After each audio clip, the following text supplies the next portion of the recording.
Goeien, welkom bij het Scootjesjournaal. Hier vanuit de IJsselmar bij Hielpen. Want van de middag waar je de allereerste wedstrijd ziet van de IFKS. En er zit een soort spanning in, jazeker. Maar ja, het allereerste, de stier geen wien. Er wien 2 knopen. Ja, en dat is geen wien. Dat is wien stil. De wedstrijd was 2 uur stil zijn. En daarna kon er toch nog starten worden. En hoe die wedstrijd zullen we dan aan verder praten. Hier op de Batte 4. En dat doen we mij 2 skippers. De eerste, Sibo Siesling. Hij is van de Streetbur. En mij Lucas Bauma. Hij is skipper van de Grutte Pier. En ik nog mij Gjalt de Jong. Scootjeszaakkundige, zodat we dat zo nemen. Maar eerst gaan we even Hielpen in. Want wat weten we eigenlijk van Hielpen? Hielpen kennen we vanzelfs van de eigen kleindracht, de Schilderskunst, het Reedriedersmuseum en van de Hielper Trekharmonica Club.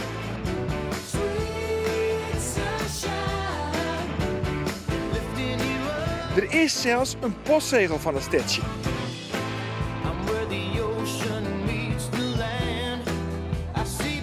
De meest verneemde spotter uit Hielpen is Douwe Wijbrands. Wijbrands die in 1908 als worstelaar mooi onder Olympische speelde.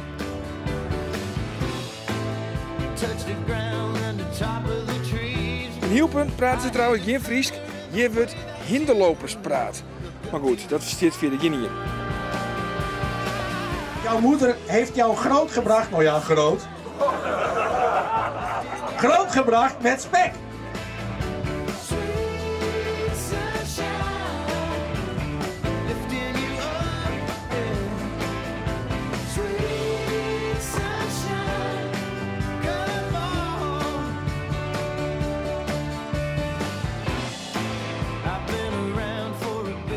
Week een SKS-zielerij, nou dus eindelijk in de IFKS los. En Gjalt, hoe is dat voor jou? Is het toch makkelijk die omschakeling, maatje, van 2 weken SKS en dan nou nog een week IFKS? Oh, ik moest vanmorgen wel even schakelen, maar dat had ik bijna met de meisje en zuster ter tegenin. Nou, eerst jongen natuurlijk even naar de prijsuitrekking geweest. Dat vind ik mij even wijzen, want natuurlijk had 14 dagen tussen zitten. Ja, en dan moest je even inlezen in bijna even in de verhoring van de startprocedures, natuurlijk de vlaggen en de routes. Hè. Ja, natuurlijk, ik word vaak wel een beetje over routes erin lezen. Nou, er zijn een heel soort koershavens hier bij de IFKS. Het belooft een vreselijk spannende strijd te worden. Ja, dat is het zeker zo. En er ben natuurlijk een paar debutanten. Nou ja, dat is juist wel hoe dit pakt had. Dus ja, wat dat een keer. Maar dat mag wel alle keer nog even weten. En dan weer we van mannen weer nog even drukken dat aan het uitzieken. En dan komen we dat even net uitvinden. Ja, dan wordt het alle keer wel even een beetje hastig. Maar ja, doen hier wel lokker dat de start natuurlijk even uitstelt. Dan komen we dat ik al hier even wat indalen laten. Nog even door de hersenpannen heen gaan laten. De hutte ski even nou draaien. Ja, want daar heb ik het even met jou had je gehad. Want dat wordt het uitsteld. Maar met 2 uren.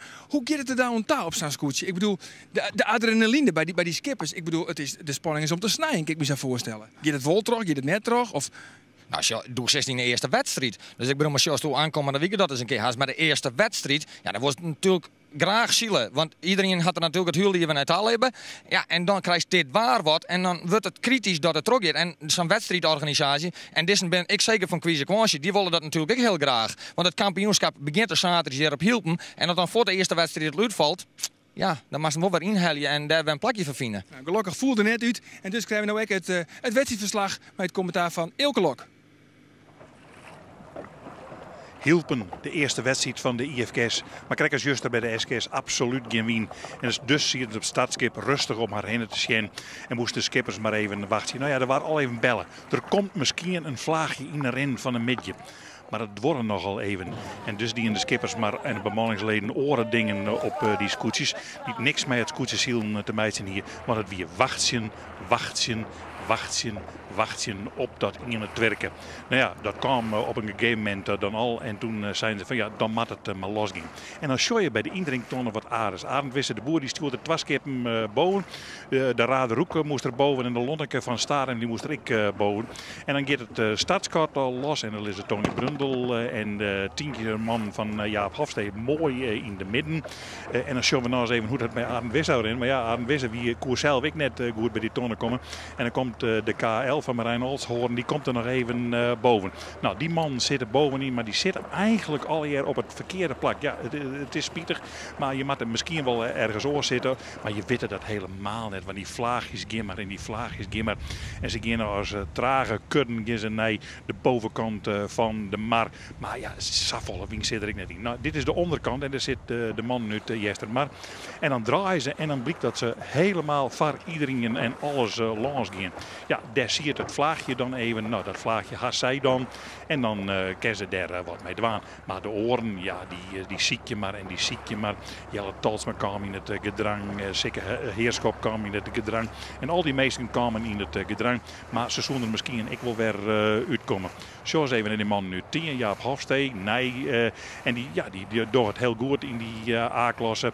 En die zoals even om haar heen. Ja, die had Jelle Talsma onder hun lezen. Nou, misschien is dat dan wel ik de goede kant en waar ik hem uit om misschien. Maar hij is eerst bij de tonnen, de Jestermadders. Want die witte. Ja, en ze hebben een beetje scrapje van. Want ze moesten rom die tonnen nemen. Want er gewoon hultig meer aan de zijkant uit. En dan gaan ze naar beneden. En kwamen net boven de tonnen. Maar nu is het zijn van draaien maar en kom om die tonnen. Nou ja, en dan lezen ze eerst. En dan zien ze achter haar het hele veld verdwaald lezen hoe de mar. Absoluut onkundig van het feit dat je nog wol of net een vlaagje krijgt op dit wetter. Tweede is ineens Sibu Siesling. Had nog nooit zielig en mij stil waar. En komt er in één keer Samar tussen terug. Nou ja, dat is wel aardig van die man. Want die kennen eigenlijk net zo goed meer de laatste tijd bij de topfietsen in het klassement. Maar hij, hoi Sibu, hij denkt van, nou ja, misschien ken het dan toch wel een keer dat we nou bovenin komen naar een vakje. Het zou misschien kennen. Achter de Jestermadders om. Nou, dan zien we naar de rest van het veld. Hoe zit dat verder in elkaar? Ja, zo traag gaat het al hier. Nou, dan zit Lucas Bouwman, die draait boven vrouwtje Oorzinga. En die komen dan om die ton en dan komen de Makkemers achterom. Nou, het is al heel wel aardig. En er zullen Tony Brundel en Jelle Talsma achterom komen. Maar dat missen er wel. Maar even een zeker heerschap zijn. Toch een van de kandidaten voor de titel. Want het skipper in Vrek de Hut. Maar het skipper on Joert net Hut. Het kregen de vlaagjes net op het tiet. En zeker net in het eerste rak doet het roestuurbord helemaal achter iedereen langs moest. En hij draait wat in de stilte. Maar die komt echt net meer volle naar voren. Alhoewel het spul in elkaar draait vanzelf. Nou, hier moest ik van de cameraman wat poëtisch zeggen. Maar het enige poëtische wat ik zeggen ken is. Ja, het weer stil op het wetter. En het dreunen een paar scootjes. En meer wie het eigenlijk net een eerlijke wedstrijd. Want je zo'n niks zeggen kennen. We kennen na je week wel eens 2 wedstrijden op een dijsiegelen. Dat is eerlijker dan dit gedocht. Want nog het Sibu Siesling. Die gaat de Jestermadders voorbij. Had er eigenlijk in het Heelwies en het Vaderwiese rek helemaal geen moeite mee aan. En dan komen de vrouwtje Oorzinga. Die komt er al bij. Lucas Bouwman komt er al bij. Nou ja, en dus voor die skippers is het een ijzingwekkende spanning van ja, wij moeten voorbluwen, we moeten var een oor bluwen. Als het vrouwtje Oorzinga dan naar de tonnen tageert, dan was het net dat Lucas Bouwman er nog tussen komt vanzelf. Dus die krijgt het zijn dadelijk wel van een meester absoluut net tussen komt. Maar zij duwen dan al in elkaar. En dan weet de man precies wat ze dan doen moeten. Dan moet je de oren erachter horen. En dat doe je door te schreeuwen.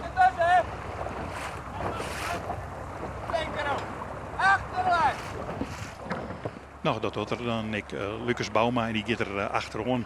En dan gaan ze op wijnen de finish, maar dan griemt alles in elkaar. Je weet net hoe erg het weer voor die skippers om dat te zien. Dan komt Tony Brundel, die is boven Sibu Siesling langsgekomen, want die moest op hem draaien. Die komt op de finish aan, maar daar komen alle oren aan. En dan is het Lucas Bouwman die dicht bij die tonnen leidt, die dichterbij komt. En dan zit vrouwtje Oorzinga nog bij en die komt er. En ze lezen toch hoe stuurbord, maar kennen ze er wel van langs? Ja, ze kennen er van langs. En dan blijkt dat het een hele echte oneerlijke griemerij is. Maar ja, we zullen de winnaar toch op een goede manier feliciteren. En die winnaar heet Lucas Bouwman.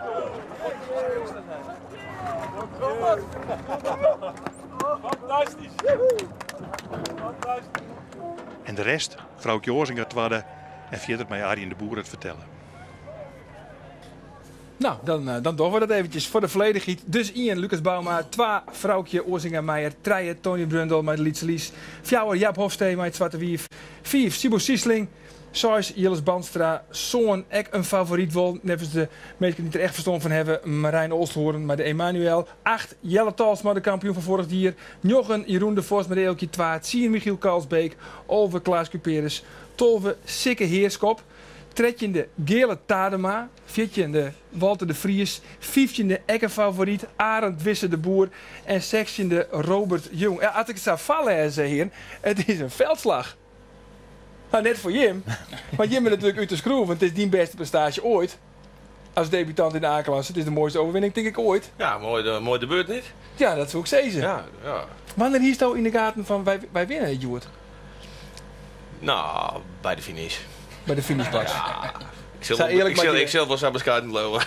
Nee, maar hiest het jij er in de gaten? Of? Nou, ik zeg net onder de grasveldrood. Dus, maar ik zeg de boei en we hebben wel wat druk en tuur. Dus ik denk, nou, ik ben lang blij dat ik de boei eigenlijk kan.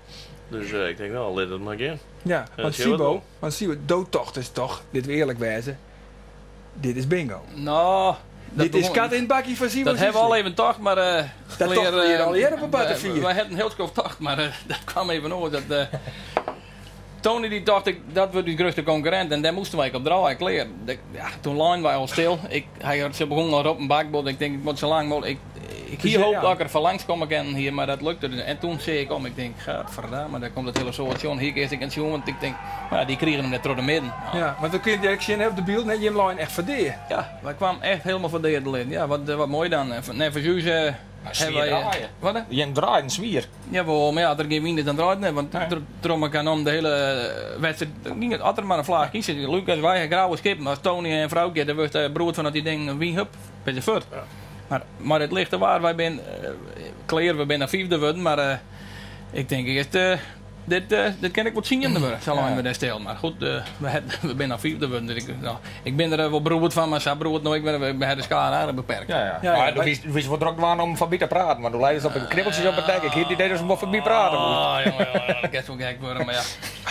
Want hier staat het al in de gaten, Job. Want wij zitten hier te zien. We dachten eerst wat een vreemde manoeuvre maakt Lucas nou. Maar uiteindelijk komt het dan toch nog wel helemaal goed. Nou, we zien ze volgen ook alles wel een beetje in de gaten te houden. Maar ja, op een gegeven moment, we houden natuurlijk Sibo, die hield in de gaten. En toen zeiden we dat Tony Brundle dat vlaag ik even kreeg. En die pikte ik even echt gang op. En toen kwam Sibo wat meer stil te lezen. En dat zei ik al, toen leidde er op een gegeven moment op een knippeltje voor. En dacht van, ja, wat maak ik? En toen zei ik eens een keer wat om. En toen begon ik wat om te zien. En toen zei ik, hun niet nu helemaal uit de oren wij. Want ja, ze hadden heel lang daar wat verdeerd eronder hield om wat lijn te schadelen. Maar ze bent toch bij de zee gegaan en had het windje toch wel wat van, mag maar rekenen. Hoe ze die had ik net, maar hoe daar wien ze. Is dat dan, want elke keer zei maar dit waar, dat is glokzieler. Ja, we zeggen dat wel hier omkomen. Eerlijk. Nee. Nee, maar het is een gelukzielerij. Ja, maar dat ontstond pas dingen bij de wedstrijd. Als je winnen de start echt onderin staat. Nou, dus dat wie onderin en dat kwam goed uit. Nou, dus we winnen bij de eerste try bij de bovenboy. Nou ja, dan denk ik nog, dan gaan we er weer in en ja, en het is gelukzielerij, maar het is toch wel gelukzielerij, want Eelke zou het ook in zijn verslag, hè. Het is net eerlijk. Het is geen eerlijke zielerij. Ben je het helemaal eens? Eigenlijk wel, ja. Het is, ik ben blij dat we shield hebben, maar het is net helemaal eerlijk. Want dat is dus nou komen omdat het gewoon stilvalt. Dat is toch gewoon het coolste hand is wat iedereen hier dus nooit weg, jongen. Maar dan heb ik gewoon pech. Ja. Ik ben er eigenlijk heilig van overtuigd dat wij geen domme dingen hebben, dat we even verkeerd eruit winnen, weet ik, bla bla. Jester maar, die ziet het op een gegeven moment naar achter. Ik hier zo, we gaan helemaal naar Warkum naar de wal. Hebben net die, we zo, we gaan hoe sta ik van de over lang, we bloeden constant tussen hun en de boei. Nou, dat ging perfect. Jester maar had dat al dingen die er nooit weer bij komen. Nee. We winnen constant van alles kippen. We eindigen als stretjende. En want ja, bij de winterskip van nou, het is woen. Natuurlijk, dan denk je van mooi dat je winnen. 0,9, prima, heerlijke start. Ja. Maar eigenlijk doe iets van de morgen eigenlijk. Kijk net Siele won. Nee, absoluut niet. Want ik ben helemaal geen lichtwaarschilder en ik heb altijd pech. Dus, maar nou heb ik een keer geluk. Nou, dat is mooi. Met omdraaien. Ja, maar als je van de week dan komt het nog een keer zo en dan ben je wel eerst. Zo gaat het mij liggen als je. Maar hoe zit het dan, jongens? Want Sikko Heldoorn zei juist direct, ja, morgen dan begint de IFKS en er komen wel 4000 mensen komen naar hielpen daar. Ja. Is het dan de druk echt van het publiek dat je gewoon zielen matten eigenlijk? Is dat dan belangrijker als het sportieve aspect? Voor de skipper zelf denk ik dat het heel belangrijk is even te zielen. En krijg wat we hier zeggen, de wedstrijd zelf, dat weer net helemaal super, maar geen commentaar op organisatie, dat heb ik net, maar het is gewoon clear. Ik vind het zelf lekker dat we shield hebben, de druk is er even nou. Nou, we lezen heel mooi eerst en we vijfde. Ben ik nog wel eigenlijk even klaar. Maar dat is ja. Het heeft volle minder ken, maar het is net echt helemaal eerlijk, denk ik. Dat ze maar uit kunnen halen. Ja, daar kun je van alles verzinnen. Nee, oké. Natuurlijk niet. Maar dat is nou bij de wetenschap van maar ik denk dat je nou naar Gelataren moet stappen. Of naar Sikke Heerskop. Ja, maar dat of naar Arend Wisse de Boer. Ja, maar dat hier de eerste ronde net zijn. Het is een beetje een geluk. Het is een gelukzielerij. Het is een gelukzielerij. Ja, ik heb betere staatslandkeper kennen. No? Dat je alleen naar de Bahamas gegaan volgens mij, joh. Ja, maar is dat dan echt zaak, die factor geluk? Wat is dan het geluk wat je neder gaat moeten? Ja, wien. Ja. En de ien het wel wien en de oor even net. Ja, zo simpel is het dan. Ja, maar dat ging uiteindelijk wij gaan dat wij de route zakken er voor. Dus en die vrienden en toen draaide er ik nog wat.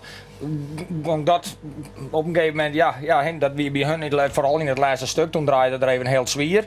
Maar ja, wat was dan? Ja, nee, die finish daar in. En ik denk met zulke wedstrijden misschien mag wel bij de oren skippen dichter in de buurt blijven. Ja, wien komt wel van boven. Nou, tenminste, dat hij ze mij altijd leert. Ja.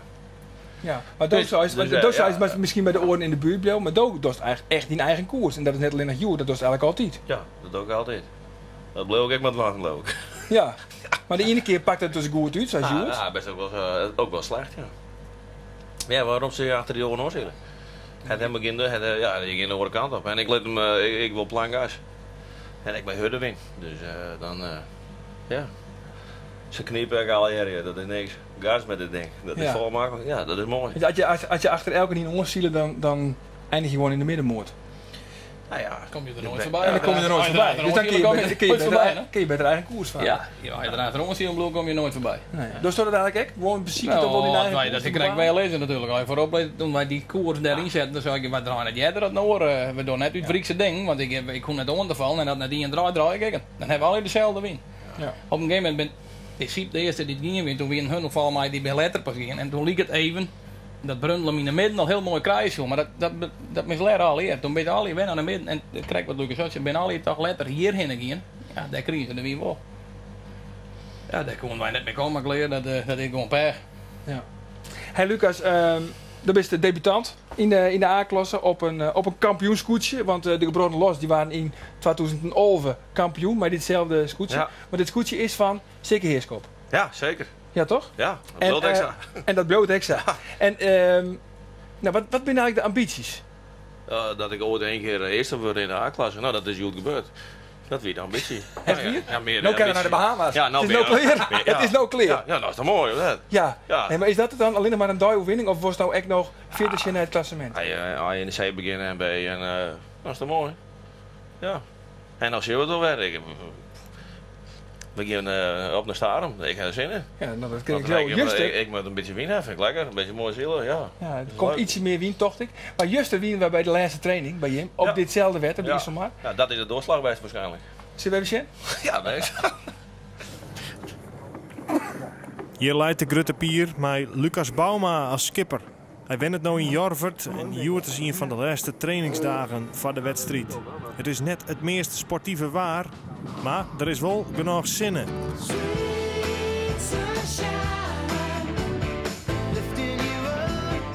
De bemanning van de Grutte Pier binnen of familie van elkaar of kunde via het werk. Ze binnen de trein Verlien-Nationaal instapt en wonen vooral willen en natuurlijk een beetje winnen.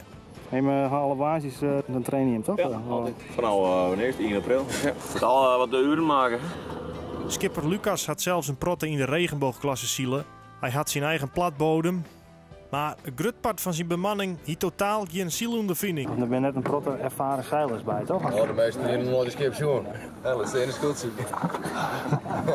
Dat weer de allereerste keer dat we opstapt en toen zouden we altijd maar Roerijn horen. Dat is de doelstelling. Ja, net omklappen. Net omklappen, nou. Ik geloof de jongens die net zielen kennen, die wel alle tijden voor vrijheid willen, dat ze er altijd komen. Maar is dat misschien een voordeel? Dat je er gewoon vol in gaan en net de volle night denken. Ja, dat moet je sowieso net wel. Net de volle night denken. Gewoon guys, ja. Dus je wat skip strand. Het gaat helemaal net verkeerd met Lucas en zijn team. Ja, hij is ook nog wat van vorig jaar, dus hij is dit maar woord van of dit... Ja, maar dat vertellen we daar niet. Ja, wie ik al bang voor. Het hele feest hier haast net trok een trein hier Verlien. Toen ik mijn vrouw op elkaar laat, dan zie ik hem lezen zonder meester. Ja. Zeker in mijn vrouw, deze kan ik wel krijgen, denk ik. zei dat gaat niet gebeuren. Nou, toen heb ik zeker even een hele uur met praten en toen weer klaar. Ja, jongens, maar naar de andere kant. Ja, weet je nou? Ja. Zien wat de bemanning eens vindt van Lucas als skipper. Ja, de goede skipper had een hoop zo'n verschil. Ja, maar hij dwar ik risico's te nemen. En dat is ook iets belangrijks wat je denkt als skipper ik moet kennen. Ja, wat mij opvalt, Lucas, als ik deze reportage bezocht, van ja, ik denk van ja, die scootiebemanning, scootieskippers, die ben dag en nacht wandelen met het scootieziel. Maar dan zit ik gewoon bemanningsleden bij die hier nog nooit eerder een scootje van dichtbij bezoeken. Nee, nou, dat is toch wel niet erg? Nee, nou ja, blijkbaar net, je kunt er samen eerst mee worden, maar ik denk, die maakt toch wel een beetje ziel-ondervinding, hè? Nee. Die jongens die moeten willen. Dat is alles. Dat is in alles zo. Maar je moet toch wel een beetje de feeling ermee, hè? Je moet toch wel zielen kennen? Ja, als ze er geen zin in hebben, dan komen ze net. Dus, ze zijn op dit op de training en die wedstrijd daarheen en nou, die mee hebben. Dus als ik die tak een weekend bij, ik wil eigenlijk wel mooi op het scootje, dan zou ik ook wel mooi kennen. Ja, dat kan. Ja? Dat komt op een wachtlijst natuurlijk. Maar, nee, maar natuurlijk, dat is toch mooi. Dan hel je er wat uit. Hè, dat is, de bemanning is best wel lastig. Dus ja, je kan wel de beste zeilers meenemen, maar als die nooit kennen, hij er ook niks van. Waarom is het lastig? Je moet met je 15, dan moet je wel vet. En als je maar 8 maanden bent, kan je net trainen. Hey, je moet de jongens die offeren allemaal hun tijd op. En de ene komt uit Noord-Holland en die komt daar wel en ze gaan er al heen. En we trainen even. Nou, zo waait het net, zo joelt. Nou, dan is het een training voor niks. Zo komen al je. Nou, dat is mooi, vind ik leuk. Ja. Het is een teamsport en voor de rest niks. Hoe lang van tevoren ben je hem dan echt al onder trainen? Of gaat het hele jaar terug? We beginnen 1 april en we gaan elke wazi. Nou, en dan gaan we hier en daar naar de wedstrijd. Nou, en heel komt het wel lekker. En dat is ook wel leuk. Ja, ja. Het is ook leuk voor de jongens, want de jongens doen er ook een soort voor. Nou, en het is leuk dat ze dan een succes hebben. En dat hebben jullie, nou, daar genieten we ook weer van. Ja. Sibo, heeft ook hetzelfde, eigenlijk dezelfde ervaring wat Lucas zei? Het is dreig om een goede bemanning te komen? Nou ja, in principe, wij hebben een team dat is nou, ik denk, we denken 12 of 13, 14 niet bij elkaar. Eigenlijk gaat hetzelfde, ze zitten alleen gaat 5 terug op dat ding. Misschien is dat ook een probleem, maar... Nee, maar wij trainen. Wij gaan elke toon van nou 1 april te krijgen een beetje hoe het waar is. Je weet te zien op een gegeven moment. En dat is ook een beetje, dat is uw teamsport. Wij zijn mooi aan het chillen en die ene keer gaat het lekker door, maar we kijken er nou emotioneel niet en dat is vaste prik. Jongens, ben er even uit, we halen hier een drukke baan, iedereen heeft zijn eigen gezeur en gezeik. Maar wat Lucas dus zei, van, het maakt het eigenlijk helemaal net uit als ze nou wol of net een scootje van dichtbij pensioen hebben. Dat maakt het eigenlijk helemaal net uit als ze maar willen hebben. Ja, willen is, dat is heel belangrijk. Maar als iedereen plezier en de meesten zitten op de juiste plek, iedereen die goed er een verstaan van hebben. Als ze maar door wat nog weer even willen. Vol. Nou, ik zeg maar wat ik zeg, dan moet dat even, dan pak dat op en dan moet ze al hier maalkoor. Je doet het maalkoor. De skipper, dat zit ik altijd in de jongen. Nou zit ik hier omdat het een beetje redelijk goed ging. Maar dan ik wel KUT, dan zit ik hier. Dan zit ik de baan van nou ja, al de laatste. Dan moet ik wel in zo'n uitzending zitten. En wat bij het heeft nou dingen, een grote stommeling. En ja, elke lok met de zeuren. Elke lok met de zeuren. Die zeiden wij maar leven, die zakhaas nog wel even naar de heer lopen. Maar bij wij zag ik het. Nou gaan wij haast misschien al naar het feest in hielp naar de Beer gezellig. Nou ben wij redelijk nog. Het is we zijn wel 5e, we kleren het weer even klaar. De man ben eerst had, maar dat deed de Beer en dan krijgt alle gezeik van, oh wat echt nou dingen, ja. Godverdikkie. Het is sport natuurlijk. Ja, maar dat is als je skipper bent. Ja. Je door het maal går en dat ziet voor iedereen, voor mij ook voorop, maar je moet een bult willen. Als je er geen wil aan hebt en het is een must, dan moet je ermee ophouden. Ja. En je moet er wel werden, zo volle mogelijk. Jalt, heel wat oors. Hoe belangrijk is eigenlijk een adviseur op het achterdek? Ik weet dat het zeer adviseur is. In de SKS is het heel wichtig. Heel wichtig, ja. Bij de SKS heeft volgens mij elke niet een adviseur. Heeft u een adviseur? Ja, Roel Wester, nou, dat is een topper. Ja. En dat is alles. Die doet alles aan het schip en die man is dag en nacht mee bezig en helpt iedereen. En hij kent mij on en dat is ook belangrijk. Ja. Want over Sibo, daar heeft hij geen adviseur. Nee, wij hebben net specifiek iemand echt iets uit die net zit achterop. Van zo en zo en nou, die willen we eigenlijk nog wel graag hebben, maar misschien komt dat nog eens maar goed. Maar waarom heeft hij dan net? Het is gewoon een beltje naar Harry Amsterdam en... die zijn telefoon die stiet er echt gloeiend, die kennen we niet helemaal op. Ja. En die moet nou de Sneekbeek zielen. Hoor. Ja, dat is exact. Maar er ben wel oren toch? Ja, wij hebben een heel tijd op deze maar het moet ik even passen. Hoor. Zo wil ik al heel lang het bij op het schip. Joh. Nee? Nee. Joh. Wat dan? Een dwars skipper? Nou, misschien ik wel ja. Een dwarse bemanning zit ik er maar. Maar hier staat mij een adviseur dan wel winnen, kind Joert? Dat valt mij net. Valt mij net. Nee? Ik ben er heilig van overtuigd dat we Joert geen fout maken eigenlijk. Volgens mij net, nee. We hebben gewoon een beetje pech aan dat laatste handje. Ja. Ja. Hey, ik zei het van tevoren, toen de IFK beginnen zo, dachten we van, Jelle Talsma, de kampioen van vorig jaar, Sikke Heerskop, Gele Tadema, Aardwisse de Boer. Dat zijn echt de grote favorieten, no ekwer. En het is al een hele brede top. Komen deze jongens daar nou in één keer bij? Nou, Siebel had er sowieso altijd wel bij zitten. Maar dus, Lucas nou in één keer? Die komen natuurlijk als debutant binnen. Nou ja, maar ik denk, kijk wat zei je moet een goed team, maar die moet wollen. Ik denk dat in mij van de wichtigste zaken in alles betekent kersten. En nou ja, zie hij een goed speeltje. Een goed skipje. Ja, dat is maar inblijven, ja. Het is een mooie klasse. Mooi om erin te maken, vind ik geweldig. Ja, maar dat vind ik vies te maken. Erin blijven, net degraderen. Ja, natuurlijk is dat mooi. Kom op, gelijk voor het heegste. Die B-klasse is hartstikke sterk. Ja, je wil absoluut net degraderen, maar dat dan hartstikke dreig is om uit die B-klasse te promoveren. Ik denk dat het hartstikke dreig is met de B-klasse naar de A te gaan. Maar daar hebben we het helemaal net over. Je hebt gewonnen. De eerste die-overwinning is binnen. Je moet de gelijk gaan voor het kampioenschap, het allerheegste. Ja, nou mooi ook. Gele Tadema zit nou te screenen op het achterdek. En daar heeft gewoon de eerste overwinning al binnen. Ja, nou ja, mooi niet. Dan hebben we de catering over. Ja, zeker.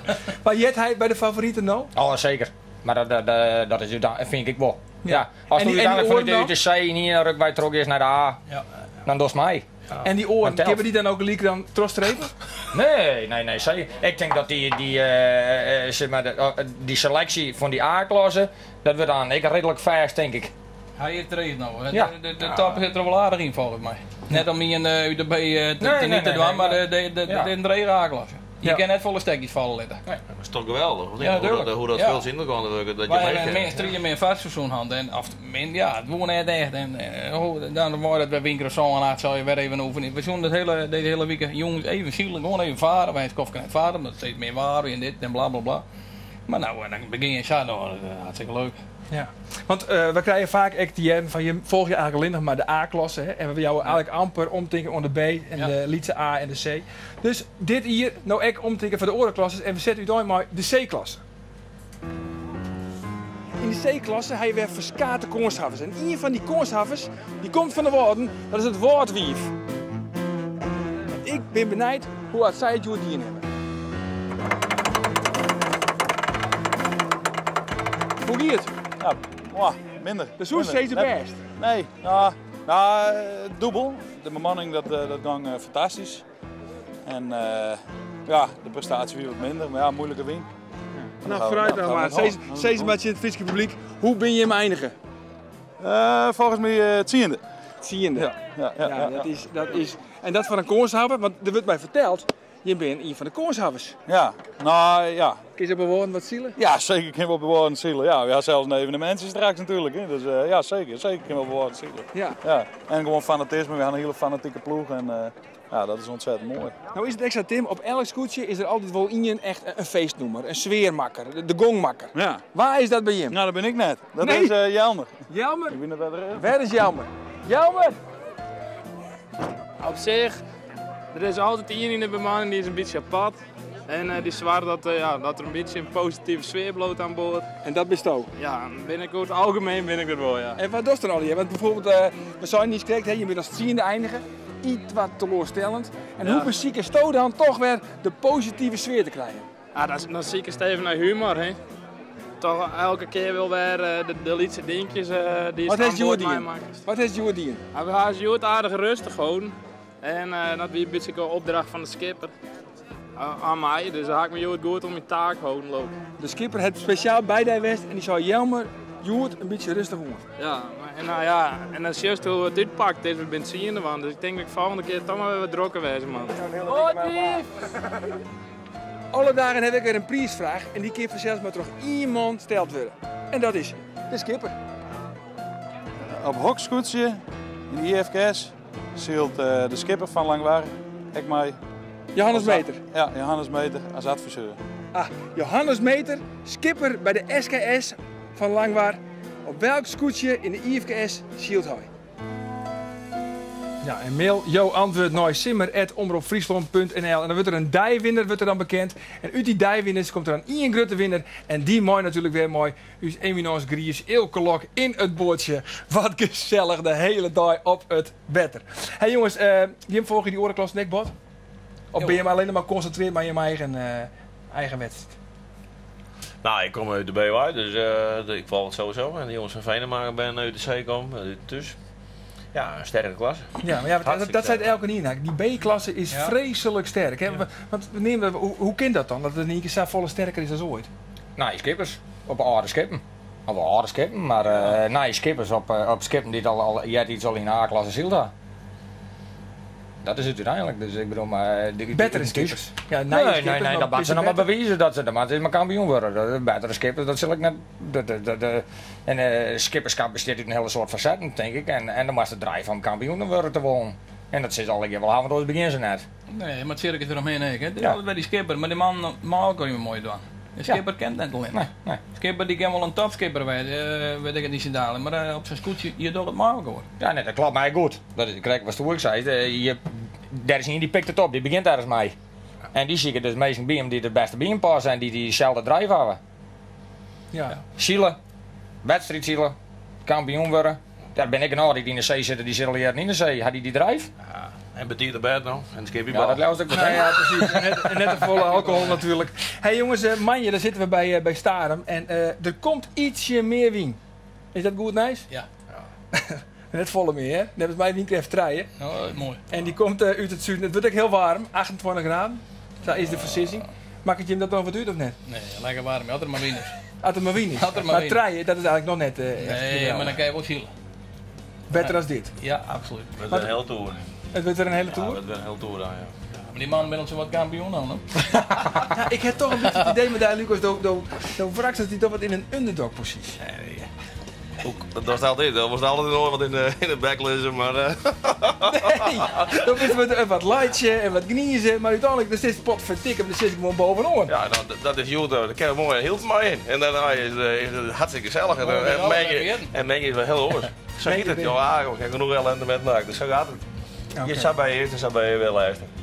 Zo zou maar kinderen. Ik hoop het van die net vanzelfs. Nee. De laatste voor jou, die versissing van Manje, waar wint het op Starum? Ja, de beste. Maar ja, dat is te makkelijk. Waar wint het? Even een naam. Die af moet je niet teleurstellen. Nee. Er komt een naam. Het Zwarte Wief. Het Zwarte Wief. Het Zwarte Wief. Nou ja, waar wint? Heren, tiergedank voor je komst, jongens, naar je debatten 4. Manje, dan ben we er vanzelfs weer. Dan vanuit Starum bij de tweede wedstrijd van de IFKS. Ont Manje. Dag.